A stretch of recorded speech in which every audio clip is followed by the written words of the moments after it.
जय श्री राम। ब्रह्मा पुराण की जय। मार्कंडेश्वर शिव वट वृक्ष श्री कृष्ण बलभद्र एवं सुभद्रा के दर्शन पूजन का महत्वमय।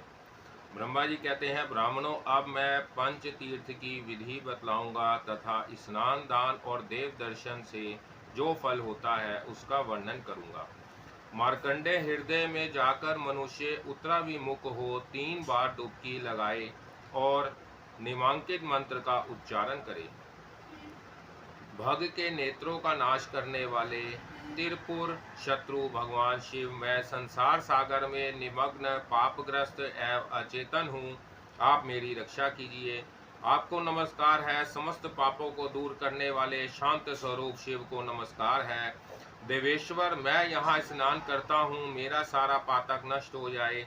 यों कहकर बुद्धिमान पुरुष नाभि के बारंबार जल में स्नान करके पश्चात देवताओं और ऋषियों का विधि पूर्वक तर्पण करे। फिर तिल और जल लेकर पितरों की भी तृप्ति करे। उसके बाद आचमन करके शिव मंदिर में जाए। उसके भीतर प्रवेश करके 3 बार देवता की परिक्रमा करे। तदंतर मार्कंडेश्वर नमः इस मूल मंत्र से अथवा अघोर मंत्र से शंकर जी की पूजा करके उन्हें प्रणाम करे और निमांकित मंत्र पढ़कर उन्हें प्रसन्न करे। 3 नेत्रों वाले शंकर, आपको नमस्कार है। चंद्रमा को भूषण रूप से धारण करने वाले आपको नमस्कार है। विकट नेत्रों वाले शिव जी, आप मेरी रक्षा कीजिए। महादेव, आपको नमस्कार है। इस प्रकार मार्कंडे हृदय में स्नान करके भगवान शंकर का दर्शन करने से मनुष्य सब पापों से मुक्त हो शिव के लोक में जाता है। वहां से कल्पांत स्थायी वट वृक्ष के पास जाकर उनकी 3 परिक्रमा करे। फिर निमांकित मंत्र द्वारा बड़ी भक्ति के साथ उस वट की पूजा करे। अव्यक्त स्वरूप महाप्रलयकारी एवं महान रस से युक्त आप वट वृक्ष को नमस्कार है। हे वट, आप प्रत्येक कल्प में अमर है। आप पर भगवान श्री हरि का निवास है। न्याय क्रोध मेरे पाप हर लीजिए। कल्प वृक्ष, आपको नमस्कार है। इसके बाद भक्ति पूर्वक परिक्रमा करके उस कल्पांत स्थायी वट को नमस्कार करें। ऐसा करने वाला मनुष्य केंचुल से छूटे हुए सर्प की भांति सहसा पापों से मुक्त हो जाता है। उस वृक्ष की छाया में पहुंच जाने पर मनुष्य ब्रह्मा हत्या से भी मुक्त हो जाता है। फिर अन्य पापों की तो बात ही क्या है। भगवान श्री कृष्ण के अंग से प्रकट हुए ब्रह्मा तेजोमय वट वृक्ष रूपी विष्णु को प्रणाम करके मानव राजसूय और अश्वमेध यज्ञ से भी अधिक फल पाता है और अपने कुल का उद्धार करके विष्णु लोक में जाता है। भगवान श्री कृष्ण के सामने खड़े हुए गरुड़ को जो नमस्कार करता है वह सब पापों से मुक्त हो श्री विष्णु के वैकुंठ धाम में जाता है। वट वृक्ष और गरुड़ का दर्शन करने के पश्चात जो पुरुषोत्तम श्री कृष्ण बलभद्र और सुभद्रा देवी का दर्शन करता है वह परम गति को प्राप्त होता है।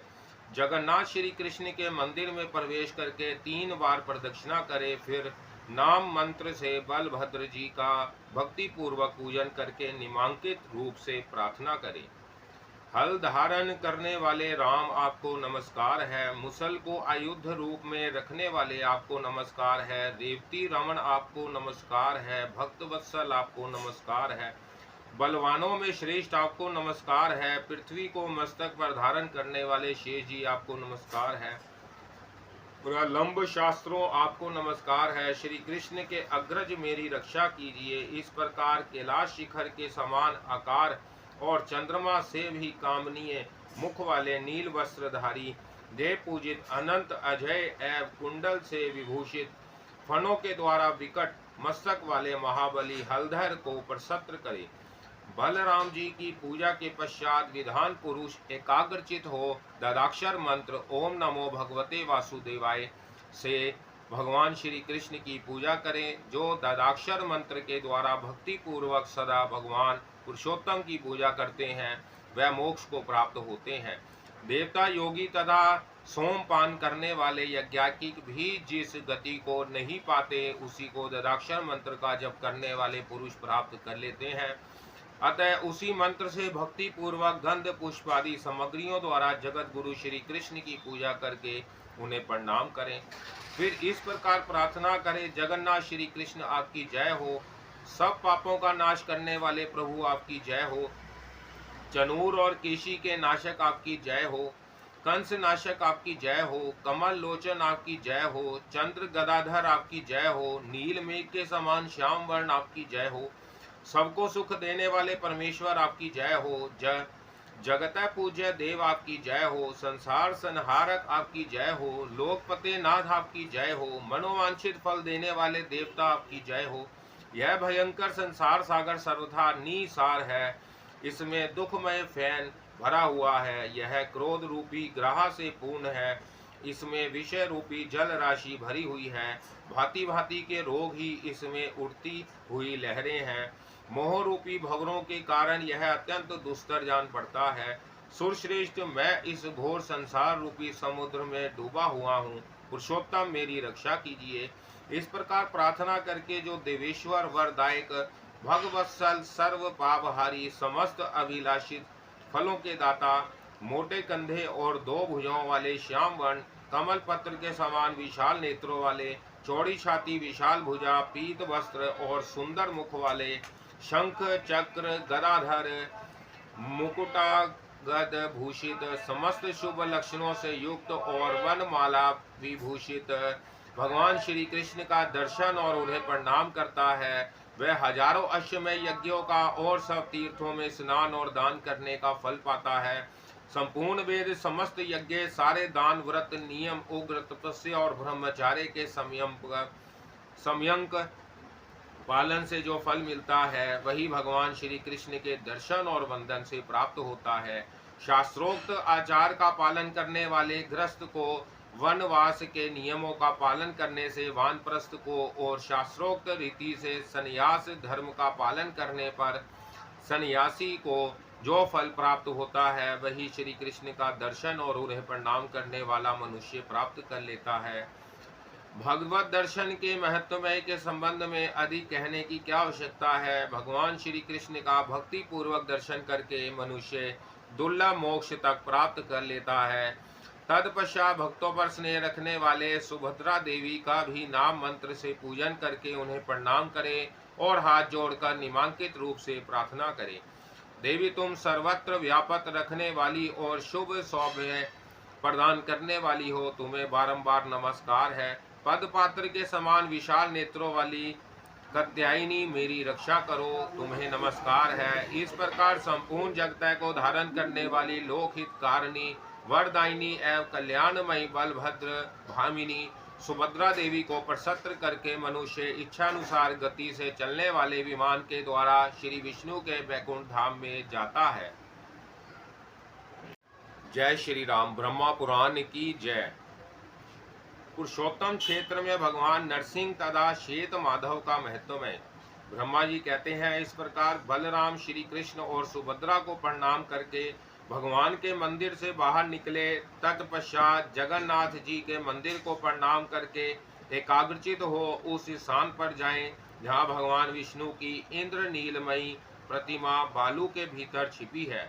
वहां अदृश्य रूप से स्थित भगवान को प्रणाम करके मनुष्य श्री विष्णु के धाम में जाता है। ब्राह्मणों, जो भगवान सर्वदेवमय हैं, जिन्होंने आधा शरीर सिंह का बनाकर असुर राज हिरण्यकश्यप को वध किया था, वह भगवान नरसिंह भी पुरुषोत्तम मय तीर्थ में निवास करते हैं। जो भक्ति पूर्वक उनका दर्शन करके प्रणाम करता है वह समस्त पातकों से निश्चय ही मुक्त हो जाता है। जो मानव इस पृथ्वी पर भगवान नरसिंह के भक्त होते हैं उन्हें पाप कभी छू नहीं सकते और मनोवांछित फल की प्राप्ति होती है। अतः सब प्रकार से प्रयत्न करके भगवान नरसिंह की शरण ले, क्योंकि वह धर्म, अर्थ, काम और मोक्ष रूप फल प्रदान करते हैं। मुनियों ने कहा, इस पृथ्वी पर भगवान नरसिंह का महत्वमय, सुखदायक और दुर्लभ है। हम उनका प्रभाव विस्तार के साथ सुनना चाहते हैं, इसके लिए हमें बड़ी उत्कंठा है। ब्रह्मा जी बोले, ब्राह्मणों, मैं अजीत, अप्रमेय तथा भोग और मोक्ष प्रदान करने वाले भगवान नरसिंह का प्रभाव बतलाता हूँ, सुनो। उनके समस्त गुणों का वर्णन कौन कर सकता है, अतः मैं भी संक्षेप से ही बतलाऊंगा। इस लोक में जो कोई देवी अथवा मनुष्य सिद्धियां सुनी जाती हैं वह सब भगवान के प्रसाद से ही सिद्ध होती हैं। स्वर्ग, मृत्यु लोक, पाताल, दिशा, जल, गांव तथा पर्वत, इन सब स्थानों में भगवान के प्रसाद से मनुष्य की अबाध गति होती है। इस चराचर जगता में कोई भी ऐसी वस्तु नहीं है जो भक्त वत्सल भगवान नरसिंह के लिए असाध्य हो। मुनिवरों, सनातन कल्प राज एवं नरसिंह का तत्व जिसे देवता या असुर भी नहीं जानते, तुम्हें बताता हूँ, सुनो। उत्तम साधक को चाहिए कि साग, जौ की लपसी, मूल, फल, खली अथवा सत्तू से भोजन की आवश्यकता पूर्ण करे अथवा दूध पीकर रहे। इंद्रियों को काबू में रखकर धर्म परायण रहे। वन, एकांत प्रदेश, पर्वत, नदी, संगम, उसर, सिद्ध क्षेत्र अथवा नरसिंह के मंदिर में जाकर यहाँ स्वयं स्थापना करके भगवान की विधि पूर्वक पूजा करे। शुक्ल पक्ष की द्वादशी को उपवास करके जितेंद्रिय भाव से 20 लाख भगवत नाम का जप करे। ऐसा करने वाला साधक उपपातक और महापातकों से युक्त होने पर भी मुक्त हो जाता है। पहले भगवान नरसिंह की प्रतीक्षा करके चंदन और धूप आदि के द्वारा उनकी पूजा करें। मस्तक झुकाकर प्रभु को प्रणाम करें तथा उनके माथे पर कपूर और चंदन मिले हुए चमेली के फूल चढ़ावें। इससे सिद्ध प्राप्त होती है। किसी भी कार्य में भगवान की गति कुंठित नहीं होती। ब्रह्मा, रुद्र आदि देवता भी उनके तेज को नहीं सह सकते। फिर संसार में सिद्ध, गंधर्व, मानव, दानव, विद्याधर, यक्ष, किन्नर और महानागों की तो बात ही क्या है। अन्य साधक जिन असुरों का नाश करने के लिए मंत्र तप करते हैं, वह सब नरसिंह भक्तों को सूर्य के समान तेजस्वी देखकर तत्क्षण नष्ट हो जाते हैं। महाबली भगवान नरसिंह सदा अपने भक्तों की रक्षा करते हैं। अतः मुनीश्वरों, समस्त अभिलाषी फलों के दाता महापराक्रमी भगवान नरसिंह की सदा भक्ति पूर्वक पूजा करनी चाहिए। ब्राह्मण, क्षत्रिय, वैश्य, स्त्री, शूद्र और अन्यत्यच भी सुरश्रेष्ठ नरसिंह का भक्ति पूर्वक पूजन करके कोटि जन्मों के पाप और दुखों से मुक्त हो जाते हैं, मनोवांछित फल पाते हैं, देव, गंधर्व एवं इंद्र का पद भी प्राप्त कर लेते हैं। एक बार भी भगवान नरसिंह का भक्ति पूर्वक दर्शन करने से करोड़ों जन्मों के पापों और दुखों से छुटकारा मिल जाता है। संग्राम, संकट, दुर्गम स्थान, चोर, व्याध आदि की पीड़ा, प्राण संशय, विष, अग्नि, जल, राज भय, समुद्र भय तथा ग्रह रोग आदि जनित कष्ट प्राप्त होने पर जो पुरुष भगवान नरसिंह का स्मरण करता है, वह सब प्रकार की आपत्तियों से छुटकारा पा जाता है। जैसे सूर्योदय होने पर महान अंधकार दूर हो जाता है, उसी प्रकार भगवान नरसिंह का दर्शन होने पर सभी उपद्रव नष्ट हो जाते हैं। अनंत नामक वासुदेव का भक्ति पूर्वक दर्शन और उन्हें वंदन करने पर मनुष्य सब पापों से मुक्त हो परम पद को प्राप्त होता है। मैंने इंद्र ने तथा विभीषण ने भी उनकी आराधना की है, फिर कौन मनुष्य उनकी आराधना ना करेगा। जो मनुष्य श्वेत गंगा में स्नान करके श्वेत माधव तथा मत्स्य माधव का दर्शन करता है, वह श्वेत द्वीप में जाता है। मुनियों ने कहा, भगवान आप श्वेत माधव के महत्वमय का पूर्ण रूप से वर्णन कीजिए, साथ ही भगवान की प्रतिमा का वृत्तांत भी विस्तार के साथ बतलाइए। भूतल में विख्यात भगवान के पवित्र श्वेत में श्वेत माधव की स्थापना किसने की थी। ब्रह्मा जी बोले, सतयुग में श्वेत नाम के एक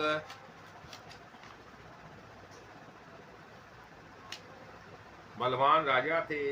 वह बड़े बुद्धिमान, धर्मज्ञ, शूरवीर, सत्य प्रतिज्ञा और दृढ़ पूर्वक व्रत का पालन करते वाले थे। उनके राज्य में 10,000 वर्षों तक मनुष्यों की आयु होती थी और किसी बालक की मृत्यु नहीं होती थी। इस प्रकार राजा श्वेत के राज्य में कुछ काल व्यतीत होने के पश्चात एक घटना घटित हुई। कपाल गौतम नामक एक परम धर्मात्मा ऋषि थे। उनके एक पुत्र हुआ जो कालवश दांत निकालने के पहले ही चल बसा। उसे गोद में लेकर बुद्धिमान ऋषि राजा के निकट आए। राजा ने ऋषि कुमार को अचेत अवस्था में सोया देखा, उसको जीवित रह करने के लिए प्रतिज्ञा की। राजा बोले, यदि यमलोक में गए हुए इस बालक को मैं 7 दिन के भीतर ना ला सकूं तो जलती हुई चिता पर चढ़ जाऊंगा। यूं कहकर राजा ने लाख नील कमलों से महादेव जी की पूजा करके उनके मंत्र का जप आरंभ किया।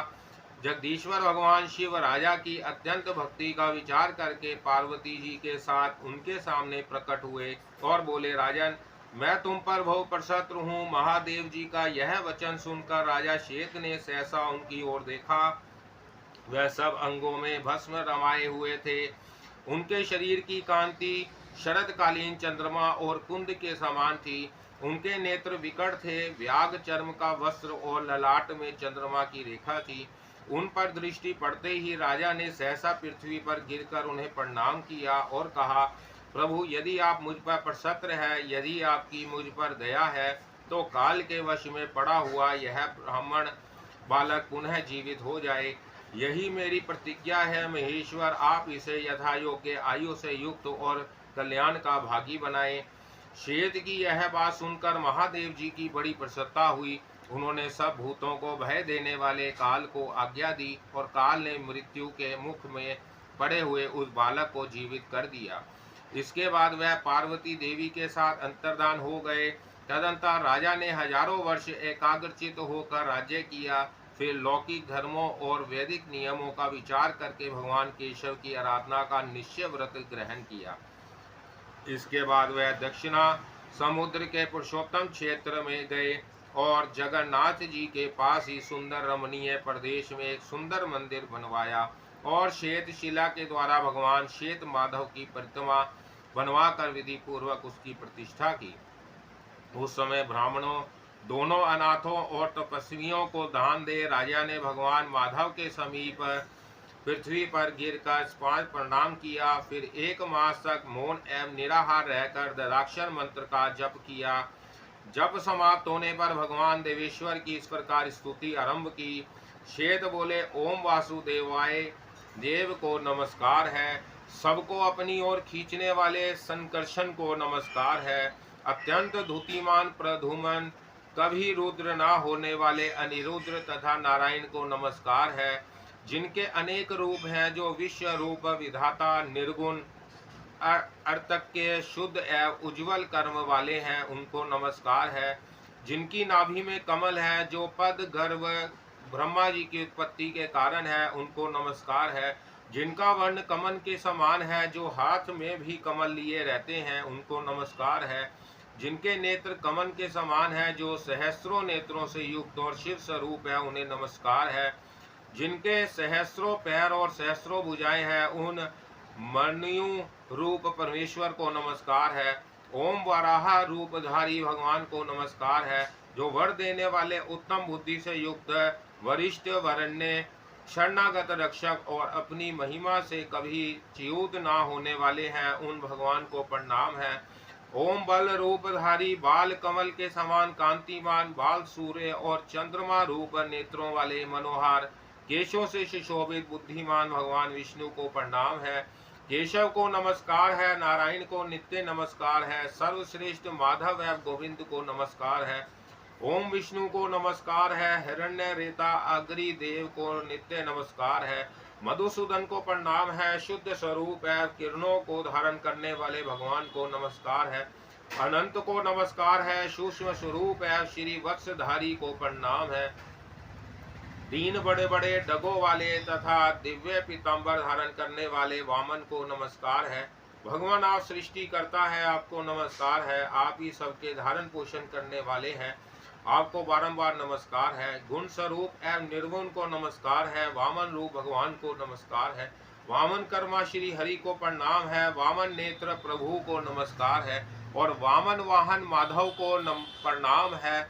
रमणीय पूज्य एवं अव्यक्त स्वरूप भगवान को नमस्कार है। अतर्के शुद्ध एवं भयकारी भयहारी हरि को प्रणाम है। जो संसार रूपी समुद्र से तारने के लिए नौका के समान है। जो परम शांत एवं चैतन्य स्वरूप है। शिव सौम्य रूप रुद्र तथा उद्धार करता है, उन भगवान को नमस्कार है। जो संसार का संहार करने वाले और उसे भोग प्रदान करने वाले हैं, समस्त विश्व जिनका स्वरूप है और जो समस्त विश्व की सृष्टि करने वाले हैं, उन भगवान को नमस्कार है। ओम दिव्य रूप सोम, अग्नि और वायु स्वरूप भगवान को नमस्कार है। चंद्रमा और सूर्य की किरणें जिनके केश हैं, जो गौओं तथा ब्राह्मणों का हित करने वाले हैं, उन भगवान को प्रणाम है। ओम ऋक स्वरूप पद और कर्म रूप भगवान को प्रणाम है। ऋग्वेद के मंत्रों द्वारा जिनकी स्तुति होती है, रचनाओं का जप जिनकी प्राप्ति साधन है, उन भगवान को नमस्कार है। ओम यजुर्वेद को धारण करने वाले ओम यजुर्वेद रूपी भगवान को प्रणाम है, जिनका यजुर्वेद के मंत्रों से यजन किया जाता है, जो सबसे सेवित और यजुर्वेद के मंत्रों से अधिपति हैं, उन परमात्मा को नमस्कार है। ओम देव श्रीपते आपको नमस्कार है। सर्वश्रेष्ठ श्रीधर को प्रणाम है, जो लक्ष्मी के प्रियतम मन और इंद्रियों को संयम में रखने वाले योगियों के ध्येय और योगी हैं, उन भगवान को प्रणाम है। ओम शाम स्वरूप परमात्मा को नमस्कार है, जो श्रेष्ठ साम ध्वनि है, शाम के कारण जो सौम्य प्रतीत होते हैं तथा जो साम योग के ज्ञाता है, उन भगवान को प्रणाम है। जो साक्षात साम वेद, साम गान और साम वेद को धारण करने वाले हैं, उन्हें साम वेदोक्त यज्ञों का ज्ञान है। जो साम वेद को करतलगत किए हुए हैं, उन भगवान को नमस्कार है। जो अथर्व शीर्ष, अथर्व स्वरूप, अथर्व पाद और अथर्व कर हैं, अथवा जिनका सिर आदि सब कुछ अथर्व में है, उन परमेश्वर को प्रणाम है। ओम व्रज शीघ्र प्रभु को नमस्कार है। ओम मधु और कैटव के घातक महासागर के जल में शयन करने वाले और वेदों का उद्धार करके लाने वाले उन भगवान को प्रणाम है। जिनके स्वरूप अत्यंत दीप्यमान है, उन भगवान को नमस्कार है। इंद्रियों के नियंता हर्षिकेश को प्रणाम है। प्रभु आप भगवान वासुदेव को बारंबार नमस्कार है। नारायण आपको नमस्कार है। लोक हितकारी श्री हरि को नमस्कार है।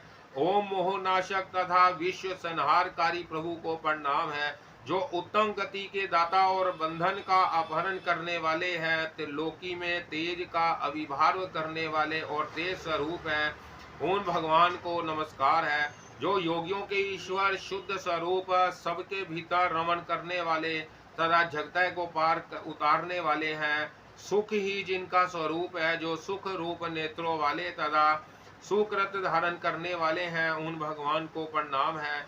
वासुदेव वंदनीय और वामदेव को नमस्कार है, जो देहधारियों के देह की उत्पत्ति करने वाले तथा भेद दृष्टि को धारण भंग करने वाले हैं, उन भगवान को नमस्कार है। देवगण जिन्हें श्री अंग की वंदना करते हैं, जो दिव्य मुकुट धारण करने वाले हैं, उन श्री विष्णु को प्रणाम है। जो निवास के भी निवास है तथा निवास स्थान को व्यवहार में लाते हैं, उन परमात्मा को नमस्कार है। ओम जो वसु की उत्पत्ति करने वाले और वसु को स्थान देने वाले हैं, उन्हें प्रणाम है। यज्ञ स्वरूप यज्ञेश्वर है, योगी भगवान विष्णु को नमस्कार है। आप संयमी पुरुषों को योग की प्राप्ति कराने वाले ईश्वर हैं, आपको प्रणाम है। यज्ञ रूप शरीर धारण करने वाले भगवान वाराह को नमस्कार है। प्रलंबासुर को मारने वाले भगवान संकर्षण को प्रणाम है। जिनकी वाणी मेघ के समान गंभीर है, जो प्रचंड वेग युक्त हल धारण करते हैं, उन बलराम को नमस्कार है। सबको शरण देने वाले नारायण आप ही ज्ञानियों के ज्ञान है, आपको नमस्कार है। प्रभु आपके सिवा नरक से उद्धार करने वाला मेरा कोई बंधु नहीं है। शरणागत वत्सल मैं संपूर्ण भाव से आपके चरणों में पड़ा हूँ। केशव अच्युत, मेरा जो शारीरिक और मानसिक मल है, उसे धोने वाला आपके सिवा दूसरा कोई नहीं है। भगवान मैं समस्त संग त्याग कर आपकी शरण ली है। केशव, अब आपके ही साथ मेरा संग हो, इससे मुझे आत्म लाभ होगा। मुझे यह संसार कष्ट एवं आपत्तियों का घर तथा दुस्तर जान पड़ता है। मैं आध्यात्मिक आदि तीनों तापों से खित्र हूँ, इसलिए आपकी शरण में आया हूँ। आपकी माया से यह समस्त जगत नाना प्रकार की कामनाओं द्वारा मोहित हो रहा है। इसमें लोभ आदि का पूरा आकर्षण है, अतः मैंने आपकी शरण ली है। विष्णु संसारी जीव को तनिक भी सुख नहीं है। यज्ञेश्वर, मनुष्य का मन जैसे जैसे आप में लगता जाता है, वैसे वैसे निष्काम होकर वह परमानंद को प्राप्त होता रहता है। मैं विवेक शून्य होकर नष्ट हो गया हूँ। सारा जगत मुझे दुखी दिखाई देता है। गोविंद मेरी रक्षा कीजिए, आप ही संसार से मेरा उद्धार कर सकते हैं। यह संसार समुद्र मोह रूपी जल से परिपूर्ण है, इसके पार जाना असंभव है। मैं इसमें गले तक डूबा हुआ हूँ। पुंडरीकाक्ष, आपके सिवा दूसरा कोई ऐसा नहीं है जो इससे मेरा उद्धार कर सके। उस विख्यात दिव्य पुरुषोत्तम क्षेत्र में राजा श्वेत के इस प्रकार स्तुति करने पर देवादिदेव जगत गुरु श्री हरि उनकी भक्ति का विचार करके संपूर्ण देवताओं के साथ राजा के सामने आए। नील मेघ के समान श्याम वर्ण, कमल पर पत्र के समान बड़ी बड़ी आंखें, हाथों में दीप्यमान सुदर्शन, बाएं हाथ में पंचजन्य षड़क तथा अन्य हाथों में गदा, श्रृंग, धनुष और खड़ग, यही उनकी झांकी थी। भगवान ने कहा, राजन, तुम्हारी बुद्धि बड़ी उत्तम है, तुम में पाप का लेश भी नहीं है। मैं तुम पर बहु प्रसन्न हूँ। तुम अपनी इच्छा के अनुसार कोई उत्तम वर मांगो। देवादिदेव भगवान का यह अमृत व वचन सुनकर भगवान महाराज श्वेत ने मस्तक नवाकर उन्हें प्रणाम किया और उन्हीं में मन लगाए हुए कहा, भगवान, यदि मैं आपका भक्त हूँ तो मुझे यह उत्तम वरदान दीजिए। ब्रह्मालोक से भी ऊपर जो अविनाशी वैकुंठ धाम है, जिसे निर्मल रजोगुण रहित शुद्ध एवं संसार की आसक्ति से शून्य बतलाया गया है, मैं उसी को प्रणाम करना चाहता हूँ। जगतपते, आपकी कृपा से मेरा यह मनोरथ सफल हो। श्री भगवान बोले, राजेंद्र, संपूर्ण देवता, मुनि, सिद्ध और योगी भी जिस रमणीय और रोग शोक रहित पद को नहीं प्राप्त होते, उसे ही तुम प्राप्त करोगे। संपूर्ण लोकों को लांघकर मेरे लोक में जाओगे।